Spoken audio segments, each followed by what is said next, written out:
Di tengah hutan Kalimantan yang lebat, seorang anak kecil terlantar menemukan pelindung yang tak terduga, seekor kera raksasa putih yang lebih dari sekadar legenda. Ketika ancaman manusia semakin dekat, Arka dan sahabat barunya tidak hanya belajar bertahan hidup, tetapi juga memahami arti keberanian, persahabatan, dan harmoni dengan alam. Namun, bisakah seorang anak dan penjaga hutan melawan keserakahan yang mengintai dunia mereka? Mohon keikhlasan teman-teman untuk subscribe dan like sebelum kita memulai. Baiklah, mari kita simak kisah ini. Arka adalah seorang anak laki-laki berusia 10 tahun yang tinggal di sebuah desa kecil di tepi hutan Kalimantan. Hidupnya berubah drastis sejak kedua orang tuanya meninggal dunia akibat penyakit yang menyebar di desa mereka. Sebagai satu-satunya keluarga yang tersisa, pamannya, seorang pria bernama Pak Samin, mengambil alih pengasuhan Arka. Namun, bukannya memberikan kasih sayang dan perlindungan, Pak Samin memperlakukan Arka seperti beban yang tidak diinginkan. Rumah mereka kecil dan reot, tetapi hati Pak Samin jauh lebih keras daripada dinding bambu yang melindungi mereka dari dinginnya malam. Sejak pagi buta hingga matahari tenggelam, Arka dipaksa melakukan pekerjaan berat.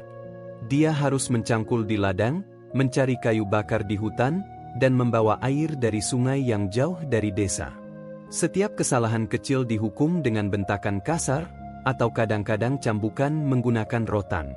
Meski tubuhnya kurus dan lemah, Arka tidak pernah mengeluh. Dia hanya menyimpan rasa sakitnya dalam diam, sambil berharap suatu hari kehidupannya akan berubah. Penduduk desa sering melihat penderitaan Arka, tetapi mereka tidak berani melawan Pak Samin yang dikenal sebagai pria berwatak keras. Beberapa mencoba memberi Arka makanan secara diam-diam, tetapi Pak Samin selalu mengetahui dan mengambilnya dari tangan Arka. Kau harus belajar hidup sendiri. Dunia ini keras, anak kecil. Seringkali itulah yang diteriakkan Pak Samin setiap kali Arka menangis kelaparan. Di hati Arka, tidak ada rasa benci, hanya rasa hampa yang semakin dalam. Pada suatu malam yang gelap dan dingin, setelah seharian bekerja tanpa istirahat, Arka mendengar percakapan antara pamannya dan seorang lelaki asing. Mereka berbicara tentang menjual Arka kepada pedagang di kota untuk bekerja sebagai buruh. Hati Arka mencelos mendengar rencana kejam itu. Dia menyadari bahwa pamannya tidak hanya mengabaikannya, tetapi benar-benar ingin menyingkirkannya. Malam itu, dia tidak bisa tidur, hanya meringkuk di sudut kamar kecilnya dengan air mata mengalir di pipinya. Namun, takdir punya rencana lain. Keesokan harinya, Pak Samin mengubah rencananya. Dia membawa Arka ke dalam hutan dengan alasan mencari kayu bakar. Setelah berjalan jauh ke dalam hutan lebat, di mana tidak ada jalan setapak dan hanya suara binatang liar yang terdengar, Pak Samin menyuruh Arka untuk menunggu di sebuah tempat terbuka. "Tunggu di sini. Aku akan kembali," katanya dengan nada dingin. Tapi Arka tahu, pamannya tidak akan kembali. Ketika bayangan Pak Samin menghilang di antara pepohonan, Arka hanya bisa berdiri diam, terpaku oleh ketakutan dan kesepian yang menyergapnya. Arka berdiri di tengah hutan yang gelap, hanya diterangi oleh sisa-sisa sinar matahari yang mulai menghilang di balik pepohonan tinggi. Suara burung malam dan serangga yang bersahut-sahutan mulai menggema, menciptakan suasana yang mencekam. Arka tidak tahu kemana harus pergi. Dia mencoba berjalan ke arah yang dia pikir adalah jalan keluar, tetapi hanya menemukan dirinya semakin dalam di hutan yang lebat. Rasa takut mulai menguasai hatinya, namun ia tetap melangkah dengan tubuh gemetar. Semakin malam, udara hutan menjadi dingin menusuk. Arka merasakan lapar dan haus yang menyiksa, tetapi tidak ada apapun di sekitarnya yang bisa ia makan atau minum. Daun-daun bergesekan di atasnya, seolah ada sesuatu yang bergerak di balik pepohonan. Setiap suara kecil, entah itu angin atau ranting yang patah, membuat Arka melompat ketakutan. Dia mencoba menenangkan dirinya dengan mengingat kata-kata ibunya dulu, "Ketika kau takut, tutuplah matamu dan bayangkan sesuatu yang indah." Namun, suasana hutan yang gelap membuatnya sulit untuk membayangkan apapun selain bahaya. Kelelahan, Arka akhirnya duduk di atas akar pohon besar. Tubuhnya yang kecil menggigil, tetapi ia memaksa dirinya untuk tetap sadar. Ketika ia hampir tertidur, suara gemuruh rendah terdengar dari kejauhan. Suara itu berbeda dari hewan-hewan lain di hutan. Berat, seperti langkah makhluk besar. Arka membeku di tempatnya, berharap itu hanya imajinasinya. Tetapi suara itu semakin dekat, membuat jantungnya berdegup lebih cepat. Di dalam kegelapan, dia melihat sesuatu yang aneh. Sepasang mata besar bersinar redup di balik pepohonan. Ketakutan merasuki Arka. Dia ingin lari, tetapi tubuhnya tidak mau bergerak.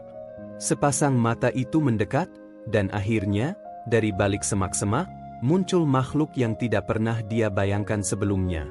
Seekor kera raksasa dengan bulu putih bersinar di bawah sinar bulan.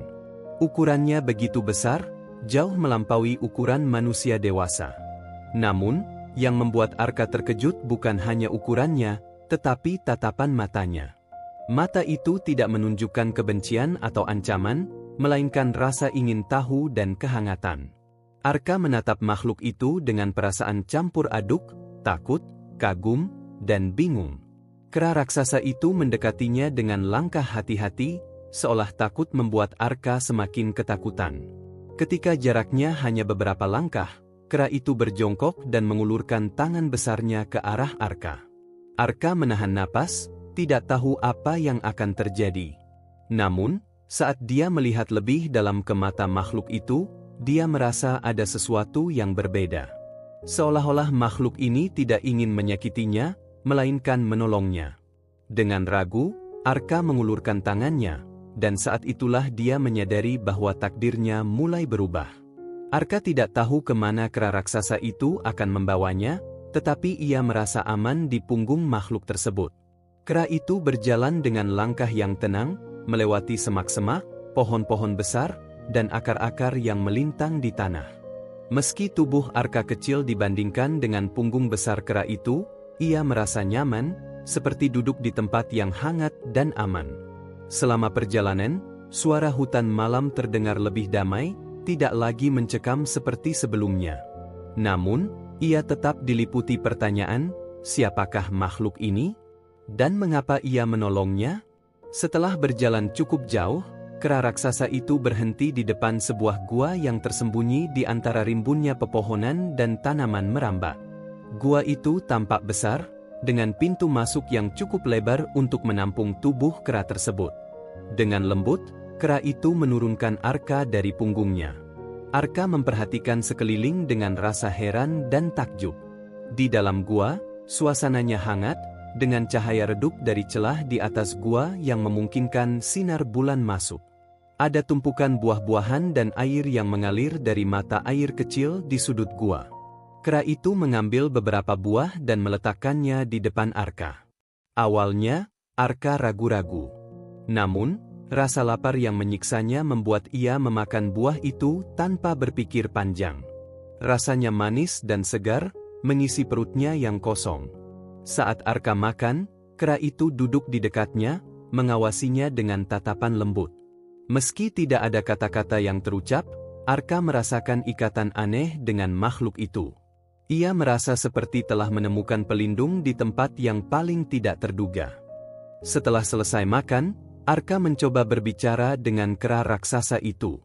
Ia tidak tahu apakah makhluk itu bisa mengerti bahasanya, tetapi ia merasa perlu mengungkapkan rasa terima kasih. "Terima kasih sudah menyelamatkanku," katanya dengan suara pelan. Kera itu tidak menjawab, tetapi ia mengangguk perlahan, seolah memahami. Hal itu membuat Arka semakin yakin bahwa makhluk ini bukanlah hewan biasa. Ada sesuatu yang berbeda, sesuatu yang luar biasa. Malam itu, Arka tidur di dalam gua dengan kera raksasa duduk di pintu masuk, seperti seorang penjaga yang memastikan bahwa tidak ada bahaya yang mendekat. Meski ia masih merasa bingung dan takut dengan apa yang akan terjadi esok hari, untuk pertama kalinya sejak ia ditinggalkan di hutan, Arka merasa tidak sendirian. Suara lembut dari aliran air di dalam gua dan kehadiran kera raksasa yang penuh perhatian memberinya rasa tenang. Di dalam hati kecilnya, ia mulai percaya bahwa hutan ini mungkin bukan hanya tempat yang menakutkan, tetapi juga rumah baru yang menyimpan harapan. Keesokan paginya, Arka terbangun oleh suara lembut air yang menetes di sudut gua. Cahaya matahari pagi menyelinap masuk melalui celah-celah batu, memberikan kehangatan yang menenangkan. Ketika membuka mata, ia melihat kera raksasa putih itu duduk di dekat pintu gua, mengawasi hutan dengan penuh kewaspadaan.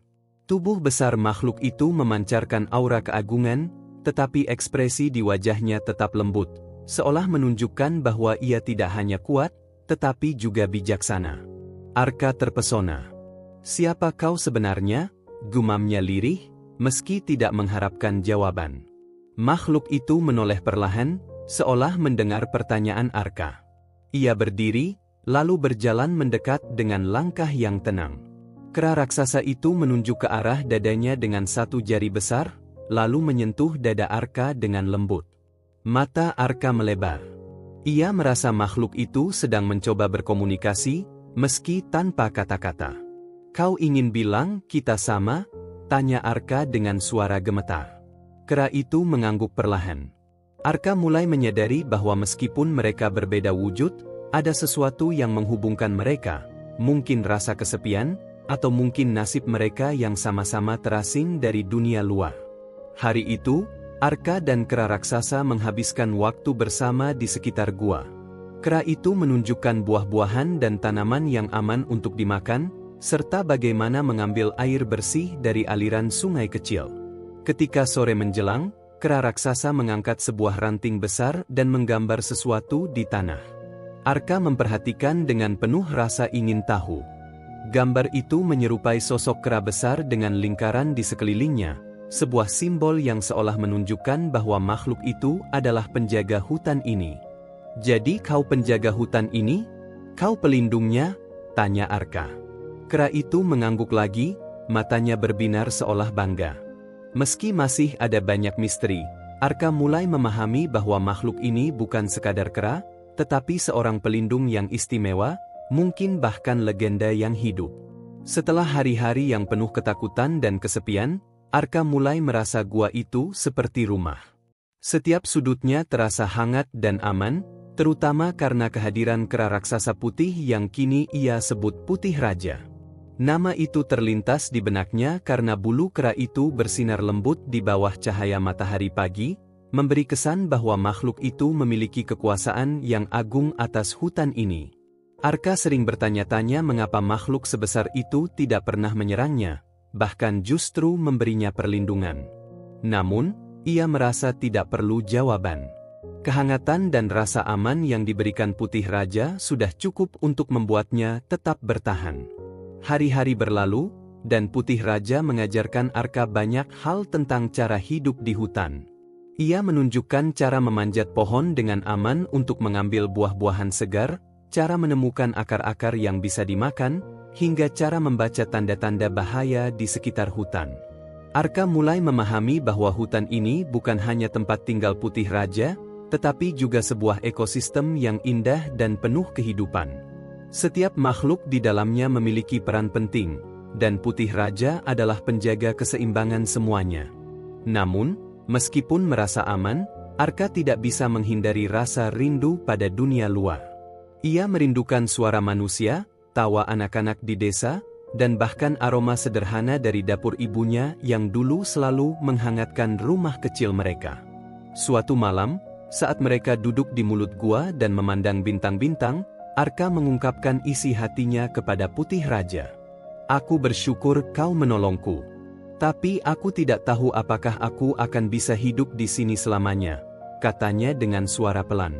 Putih Raja menatapnya dengan mata yang penuh pengertian, lalu meletakkan tangannya di bahu Arka. Gesto itu, meski tanpa kata, seolah mengatakan, "Kau akan tahu waktu yang tepat."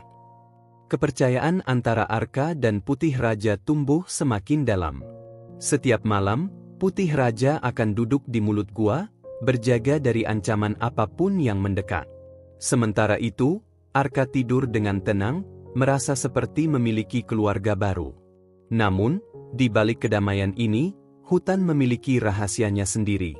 Arka mulai memperhatikan bahwa tidak semua makhluk di dalam hutan ramah. Jejak-jejak pemburu dan tanda-tanda perburuan semakin sering terlihat.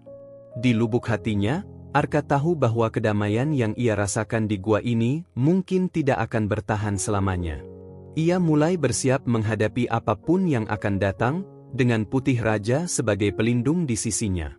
Malam itu, di dalam gua yang hangat, Arka memutuskan untuk menceritakan kisah hidupnya kepada Putih Raja.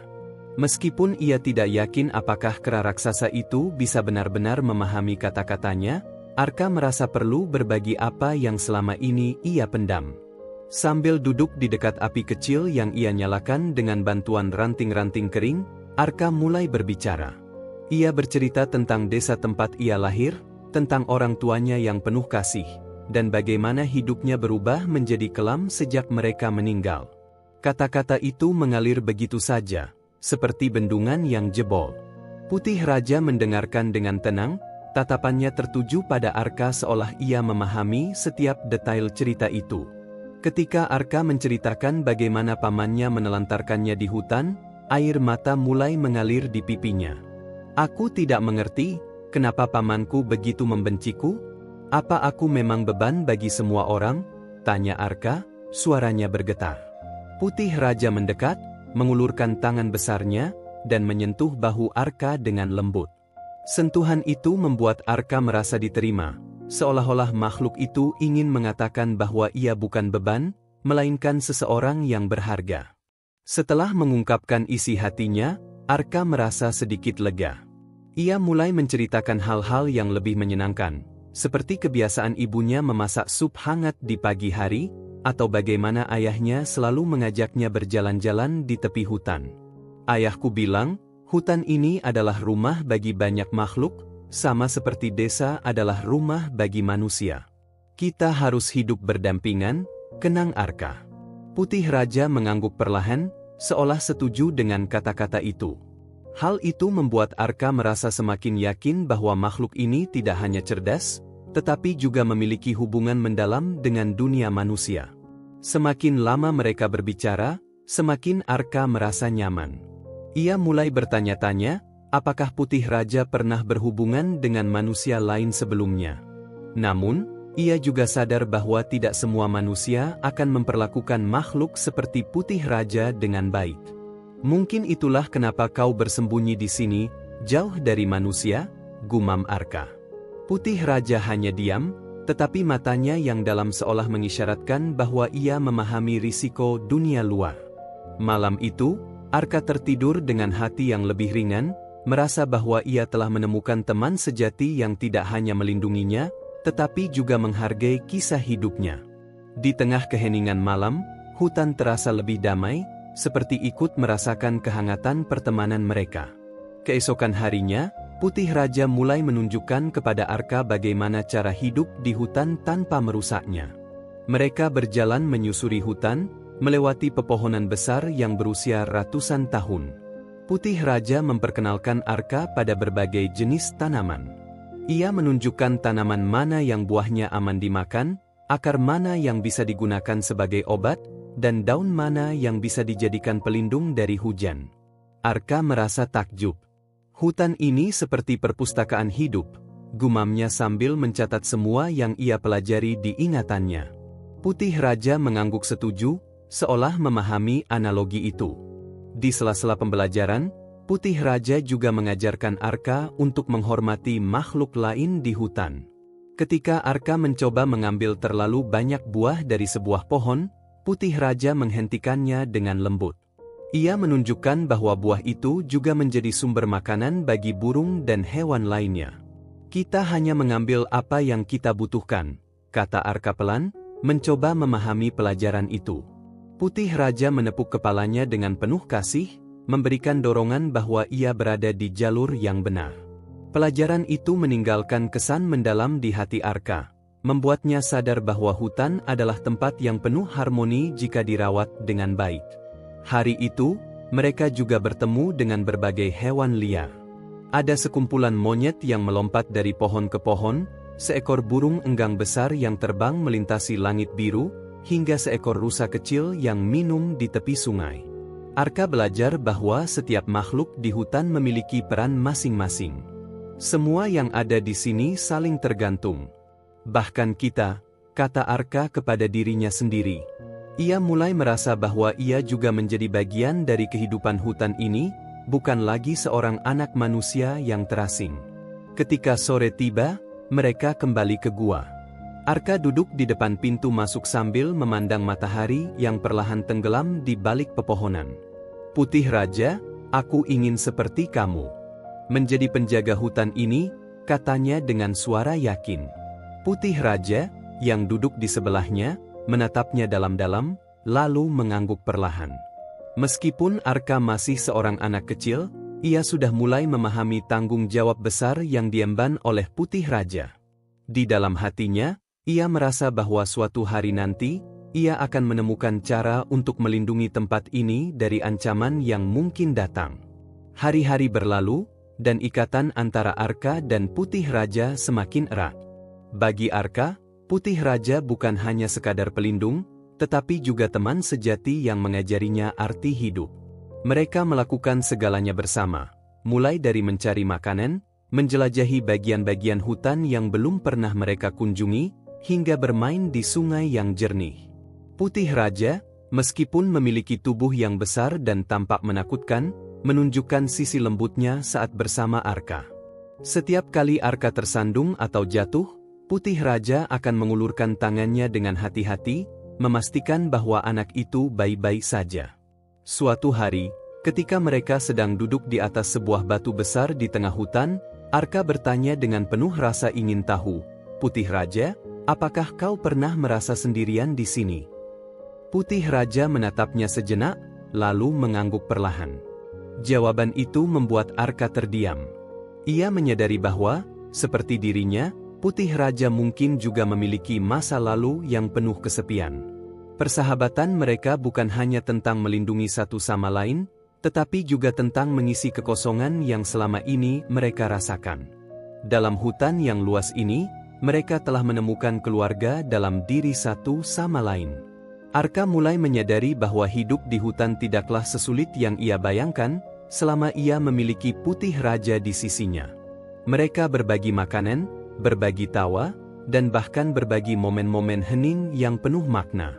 Namun, meski persahabatan mereka semakin kuat, Arka tidak bisa mengabaikan kenyataan bahwa ia adalah seorang manusia.